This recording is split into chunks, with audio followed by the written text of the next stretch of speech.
Hey y'all, what's up? It's your boy Evan. Welcome to the Cartoon Block. Today I'm going to show you guys where to put shadows on your characters. But first, I want to thank everybody for the support you've shown for my Kickstarter campaign.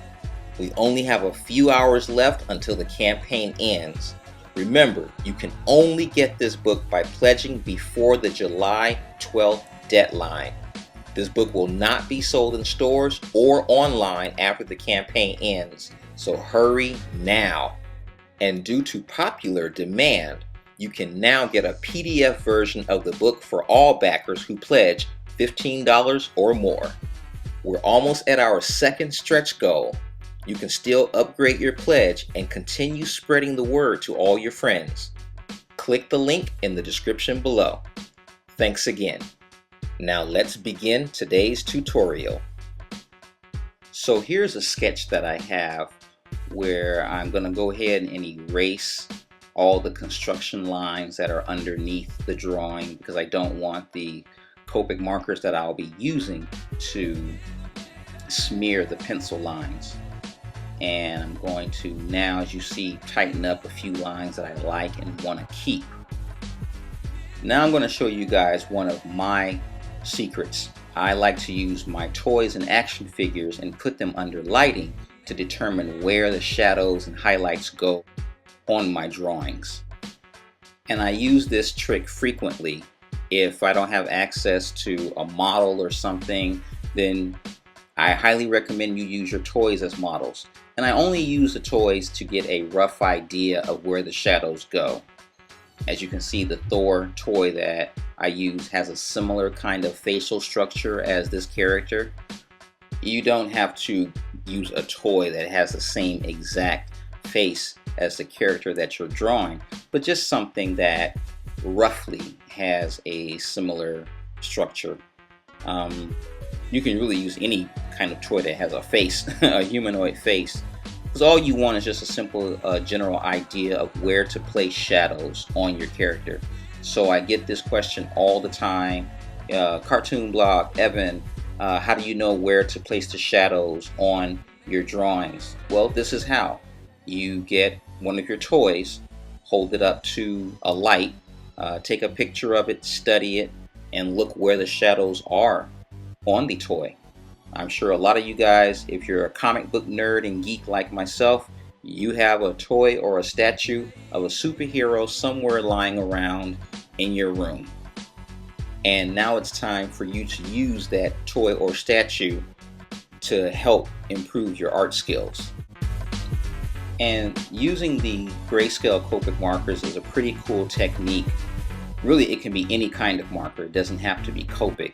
But it's a pretty cool, quick way to quickly throw down shadow on your drawings if you want to give it that immediate depth of field and make your drawings pop off the page. It's cool to have a pencil drawing, but when you add a marker tonal to it, a grayscale tonal drawing, it makes your drawings pop off even more.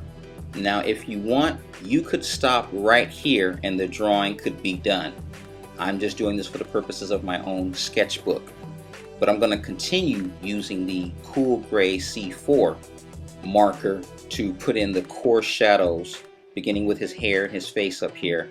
I think that one's too dark, so I'm going to switch over to my C3.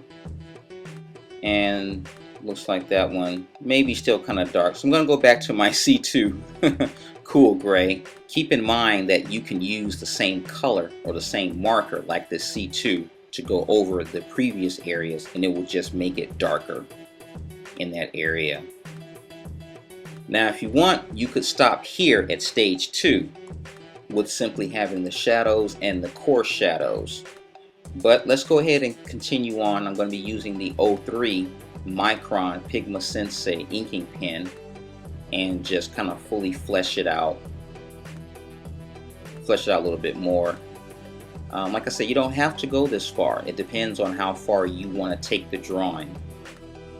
And I'm going to just put in his minor details, nothing too in-depth.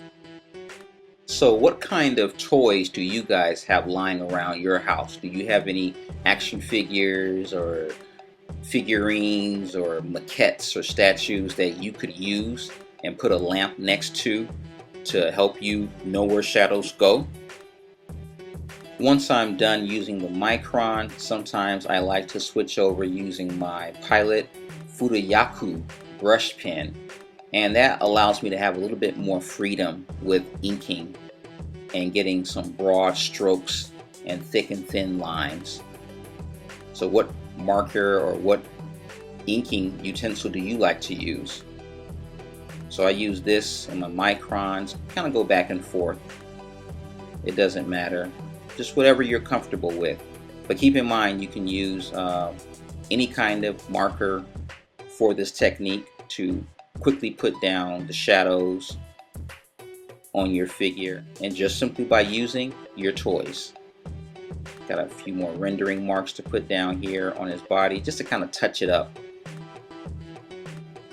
And you could stop here at stage 3 or go even further, but I'm going to be stopping at stage 3.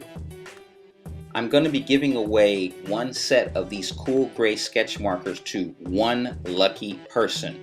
All you have to do is go to my Kickstarter homepage and in the comments section tell me which stage of this drawing you preferred, stage 1, 2, or 3.